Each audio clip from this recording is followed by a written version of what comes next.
34 कंपनियां, अरबों का टर्नओवर, जाने ट्विन टावर के मालिक की पूरी कहानी। 32 और 29 मंजिला दोनों इमारतें अब पूरी तरीके से मलबे में तब्दील हो चुकी हैं। कई मीलों तक धुएं का गुब्बार दिख रहा है। 200 करोड़ से ज़्यादा की लागत से बने इन टावर को गिराने के करीब 20 करोड़ का खर्चा है। ऐसे में एक सवाल हर किसी के मन में कौंध रहा है कि आखिर इसे बनाने वाला शख्स कौन है। वो तो बर्बाद होकर मर गया होगा। इन ट्विन टावर का मालिक कौन और उसने इतनी बड़ी इमारत कैसे खड़ा कर दी? कौन है ट्विन टावर का मालिक? सबको यही सोच रहा है, कौन है इतना भयंकर इमारत बनाया और उसको गिरा दिया गया। ये ट्विन टावर सुपरटेक कंपनी ने बनाया था। सुपरटेक कंपनी के मालिक का नाम है अरोड़ा, आर.के. अरोड़ा।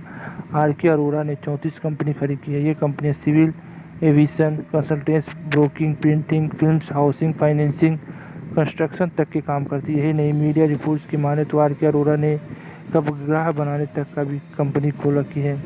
कैसे अरोड़ा ने शुरू की कंपनी? मीडिया रिपोर्ट्स के मुताबिक आर.के. अरोड़ा ने अपने कुछ साथियों के साथ मिलकर 7 दिसंबर 1995 को इस कंपनी की शुरुआत की थी। कंपनी ने नोएडा, ग्रेटर नोएडा यमुना विकास प्राधिकरण क्षेत्र, मेरठ, दिल्ली, एनसीआर समेत देश भर के करीब 12 शहरों में रियल एस्टेट के प्रोजेक्ट्स लॉन्च किए।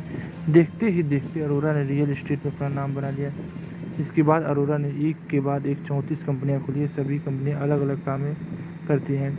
सुपरटेक लिमिटेड शुरू करने के 4 साल बाद 1999 में उनकी पत्नी संगीता अरोड़ा ने सुपरटेक बिल्डर्स और प्रमोटर्स प्राइवेट लिमिटेड नाम से कंपनी खोली। इसके अलावा आर.के. अरोड़ा ने अपने बेटे मोहित अरोड़ा के साथ मिलकर पावर जनरेशन, डिस्ट्रीब्यूशन और बिल्डिंग सेक्टर में काम शुरू किया। इसके लिए Supertech energy and power private limited नाम की कंपनी बनाई।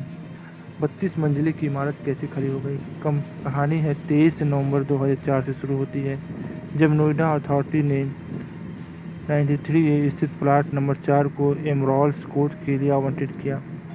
आवंटन के साथ ग्राउंड फ्लोर समेत 9 मंजिले तक मकान बनाने की अनुमति मिली। 2 साल बाद 29 दिसंबर 2006 को अनुमति में संशोधन कर दिया गया। नोएडा अथॉरिटी ने संशोधन करके सुपरटेक को 9 की जगह 11 मंजिले तक फ्लैट बनाने की अनुमति दे दी। इसके बाद अथॉरिटी ने टावर बनाने की संख्या में इजाफा कर दिया। पहले 14 टावर बनाने थे, उन्होंने बढ़ाकर 15, फिर इन्हें 16 कर दिया। 2009 में इसमें फिर से इजाफा किया गया। 26 नवंबर 2009 को नोएडा अथॉरिटी ने फिर 17 टावर बनाने का नक्शा पास कर दिया। 2 मार्च 2012 को टावर ने 16 और 17 के लिए FR में फिर बदलाव किया। इस संशोधन के बाद इन दोनों टावरों को 40 मंजिले तक की अनुमति मिल गई। इसकी ऊंचाई 121 मीटर तय की गई। दोनों टावरों के बीच की दूरी महज 9 मीटर रखी गई, जबकि नियम के मुताबिक 2 टावरों के बीच की दूरी कम से कम 16 मीटर होनी चाहिए। अनुमति मिलने के बाद सुपरटेक समूह ने एक टावर में 32 मंजिले तक, दूसरे में 29 मंजिले तक का निर्माण भी पूरा कर दिया। इसके बाद मामला कोर्ट पहुंच गया और ऐसा पहुंचा कि टावर बनाने में हुए भ्रष्टाचार की परतें एक के बाद एक खुलती गई। अब दोनों टावर गिरा दिए गए हैं। इलाहाबाद हाई कोर्ट के फैसले के बाद